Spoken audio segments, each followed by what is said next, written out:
Hi guys, I'm Madeline Harvey. Thank you so much for hanging out with me today.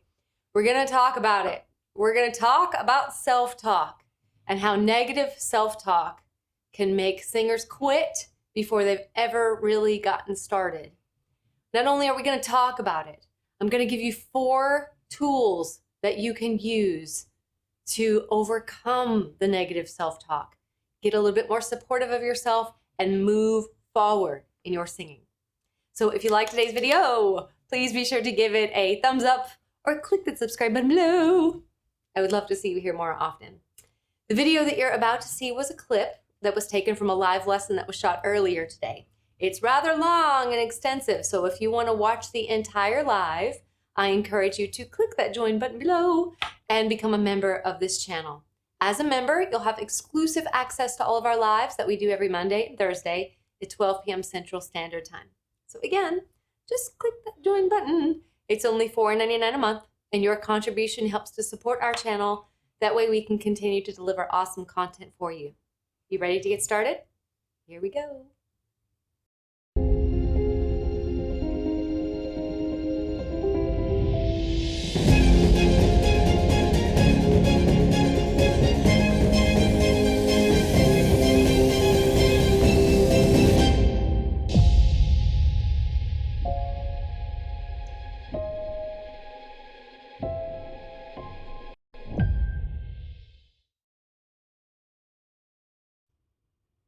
Hi guys! Oh, happy Thursday, happy day. I'm so grateful that you're all here. It always seems that we've got a doozy of a topic, doesn't it? But I'm super glad that you're here. If we have anybody that's new, I want to say thank you so much for being here. We do these lives every Monday and Thursday at 12 p.m. Central Standard Time. And we all hope that you can join us because we talk about a lot of really cool stuff. So we hope to see you there. Yay! How's everybody doing today? I really love the human part of singing. It really appeals to me. It really, really appeals to me. I think because it takes a lot of courage. And there is an element of coming face to face with ourselves as we begin to do anything creative, you know? So today we're going to talk about self-talk for singers. Oy. So I just want to actually start by asking you guys, have you ever struggled with self-talk in your journey towards vocal development? When this happens, does it come in the form of, let's say, a teacher's voice or a parent's voice? Or a friend's voice, or your own? So it's really, really, really difficult. And it is probably the epitome of the human experience to kind of come up against this sort of adversarial voice. And no lie, guys, this is the part of the climb up the mountain that leaves a trail of bodies. It's just so difficult to overcome this part. Camille says it can be debilitating. Absolutely. Tanya says my own voice. That's me. That's me. My own voice is what I hear. So it's just because we hear it, does it make it true? It's a very interesting question. Like, just because we're hearing whether, someone did say something to us or whether we're hearing our own voice, does that actually make it true? I don't think so. I don't think so. And I think it's very important to remember that we are constantly evolving, constantly changing. So whatever feedback we got, maybe somebody at some point said, you just can't sing. Best not to sing. You're good at other things. Go do those other things. And, that might have been a snapshot of that moment in time, which, could have been we had a bad day, or maybe we didn't know how to sing. And that's all right too. We got to start somewhere. But there's a permanence to that. It's like a record that plays over and over and over in our minds. So today we're going to see if we can confront this, and we're going to see if we can organize this into something that's a little bit more supportive. I often feel like when I'm in that sort of black hole spiral situation that I'm actually demonstrating sensitivity, but it is non-productive. It's not productive. So I want us to imagine that we've got a devil and an angel, right? Let's use that imagery just for a second. Oftentimes, we're so tuned in with that devil voice, that part that says, you can't do this, you're useless, you're incapable, you've got no talent, etc., etc., etc. And there's something very jarring about that kind of voice that gets our attention, that makes us go, oh. And I don't know as if we ever stop to actually question this voice. I don't even think we know that we can.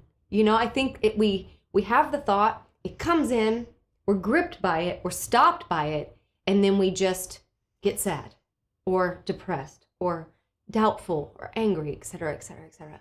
But I don't know as if there is a pattern of even questioning those thoughts or maybe redirecting those thoughts. So the whole point of the devil on your shoulder, that voice, is to actually stop you. That's the whole point. Now, there may be a part of your mind that is legitimately going, this is risky. You putting yourself out there as a singer, oh my gosh, you could embarrass yourself. You could think you're good and then later realize that you're not so good, or whatever the case may be. That could be a type of embarrassment and a disappointment that we can't recover from. So that voice may be going, we can't have that. We can't have that. That's too scary. It's too dangerous. So I'm going to stop you right now before you even get started. That may be the case in which that function of that voice is actually trying to keep you safe, right? So even if that's the case, you can go, well, all right, let's pick up an acceptable risk. Like maybe I don't have to do this really, really big thing. Maybe I don't have to, go and maybe sing in a singing competition for my very first time. Maybe I can just go to like an open mic, or maybe I can sing for a small group of my friends. It's kind of breaking things down into incremental bite-sized pieces. But then there's also that voice that's just evil, that is just tyrannical, and it's just evil. And there is something extremely hypnotic. I don't know why. I just don't have that formation psychologically to answer why. Why would that be the case? But what I know is anytime we do something creative, the predator shows up. That's like true in fairy tales and in stories. It's just as soon as there's like a joyful, innocent, new life that comes into the story, the predator also comes into the story. So I think it's just a function of our minds. And I think that there's that part that we could just have that encounter with something that's just diabolical. It's just evil. It's not necessarily trying to stop you. It's trying to, I don't want to say kill you. It's trying to kill your creative life. That's what it's trying to do. But as soon as you know that, you can go, I know who you are. That's why the devil and the angel is so good as an example. It's just trying to tear you down, just to tear you down. So, be that as it may, it's got some wiles, right? The wiles of the devil, which are like doubt, fear, blame, depression, things like that. And the whole point is just to kill that creative life. So this is where we need the angel. And I personally think that the negative thoughts are so loud that it's very hard to actually hear the good thoughts. So when you guys have good thoughts, do they pop up in the front of your mind? Or do you have to kind of dig a little for them? Do you have to kind of listen a little for them? That's what I find, is that they're not, my bad thoughts are right there in my face. But the good thoughts, I have to kind of dig. I've got to go, is that true? Is that what I really believe? Can I be better? It's really more of a dialogue that I end up having. But the angel, obviously, is the supportive part of the psyche. And sometimes we've got to nurture that. Sometimes we've got to build that, create a relationship. Melissa says, nope. I tend to overlook the positive when there's any bit of negative. Yeah, that's a thing, isn't it? It's like that one negative thought can make all those positive thoughts untrue. It's like, I believe that, I don't believe any of that. Any of that good stuff, I don't believe it because I believe that. There's something that's really, really gripping about those bad thoughts. But we have a choice, y'all. We have a choice, and that's really good to know. You don't have to listen to your thoughts just because you think them. And we are not entirely clear that we even think them. I am sure, like, sometimes thoughts come in like they've got a life of their own. I don't even pretend to understand that. Like, there's a realm of thoughts kind of swimming around, and they're just sort of pushing themselves into people's minds. We have to, if we're going to do anything creative, and if we're going to do anything that's worthwhile and wonderful, we've got to get a grip on ourselves. We've got to, sometimes I'll literally snap at myself, like, all right, that's enough. Like, that's just enough. And I think that's my angel going, that's enough. Wake up. Like, wake up. I'm listening too much to these negative thoughts, and I've got to start focusing. Lucinda says that still small voice, learn to listen to it. It's good. It is good thoughts. And it's not good thoughts like, you're the best. It's not those types of good thoughts. It's like, you have a moral obligation to be who you are meant to be. It's like, that's a good thought. That's a really good thought. Or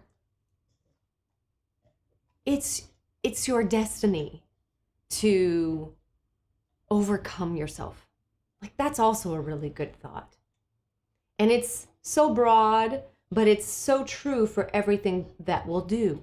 Everything that we'll do. So we have to get a grip on who we're listening to, whether it's the devil or the angel. And that's so much easier said than done. So much easier said than done. So we've got 4 aspects of how we can reel this in and make this a little bit easier. So number 1 is monitor your thoughts. This was a game changer for me. Like, I don't have words for it. It was such a game changer for me. This was where I decided that for 2 weeks, I was going to monitor my thoughts.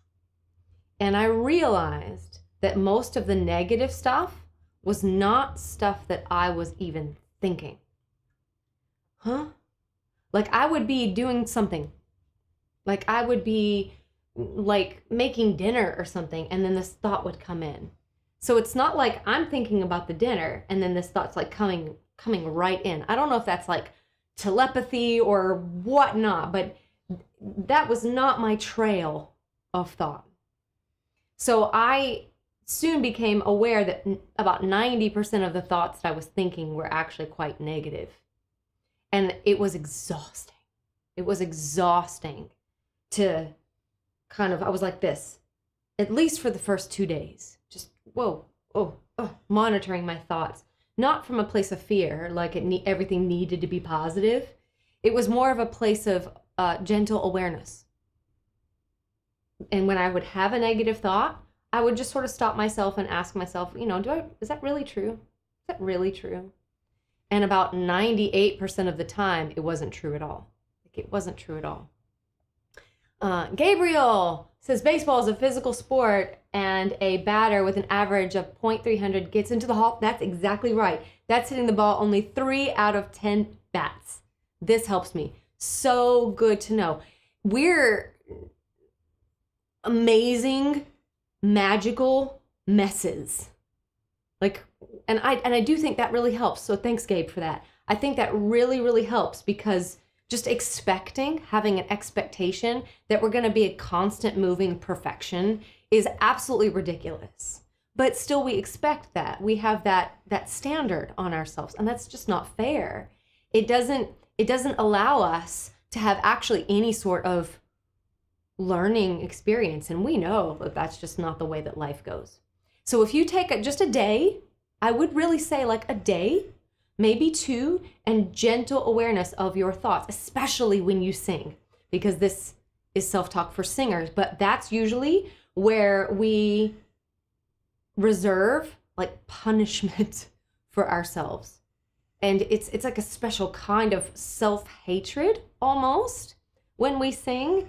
And most of the time when we're singing, we're showing up. So we're demonstrating that very like angelic, like I'm here to support this process. I'm available. I'm allowing myself to experience this. And as soon as we kind of do, then we immediately like lash on ourselves with punishment. So it's just about knowing when it's happening. It is going to be a little exhausting when you first start to do it, because you may notice that you are rife with negativity. Some people's temperament is more akin to experiencing a little bit more negative emotion, which ironically makes them more artistic. That's wonderful. But it's irony because they notice more, they feel more, they sense more, but they don't quite know what to do with it, so they tend to attack themselves. So number 1, monitor your thoughts. Okay? Number 2,